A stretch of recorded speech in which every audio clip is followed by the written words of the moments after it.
গৃহস্থালিতে ব্যবহৃত প্লাস্টিকের পট কেটে তৈরি করা হয়েছে হেড মাস্ক, আর তা দিয়েই অক্সিজেন দেয়া হচ্ছে শিশুদের। এমন চিত্র বরিশাল শের ই বাংলা মেডিকেল কলেজ হাসপাতালের শিশু ওয়ার্ডের। শ্বাসকষ্ট, নিউমোনিয়া, হাঁপানি বা জন্মগত শ্বাসজনিত সমস্যায় আক্রান্ত শিশুদের জন্য অক্সিজেন সরবরাহে প্রয়োজন পড়ে অক্সিজেন হুডের। তবে হাসপাতালটিতে অক্সিজেন হুড না থাকায় স্থানীয়ভাবে তৈরি করা হয়েছে প্লাস্টিকের পট, তা দিয়েই চলছে চিকিৎসা। প্রথমে দরকার ছিল আইসিইউ, তারপরে ওই প্লাস্টিকের বক্সটা দিয়ে আইসিইউ সিস্টেম করে দিছি যেন অক্সিজেনটা বাইরের পাশে বের না হয়ে যায়। শ্বাসকষ্ট ছিল, পরে বাডারি দেশে ওই যে অক্সিজেনের মতন যে মাথা আটকাইয়া হেড বক্স ওইটা দিয়ে আটকাইয়া দেশে, পরে আমার বাচ্চা একটু এখন সুস্থ।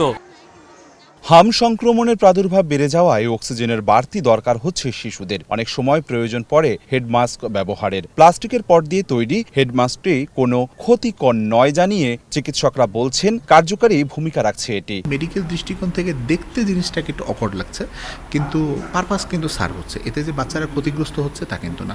বাচ্চারা এখান থেকে যে উপকারটা পাওয়ার কথা বা বাচ্চাদের যে মেডিকেল বেনিফিটটা হওয়ার কথা, এটা আপনাকে শিশু বিশেষজ্ঞরা আরও সুন্দর করে টেকনিক্যালি বুঝিয়ে দিতে পারবেন।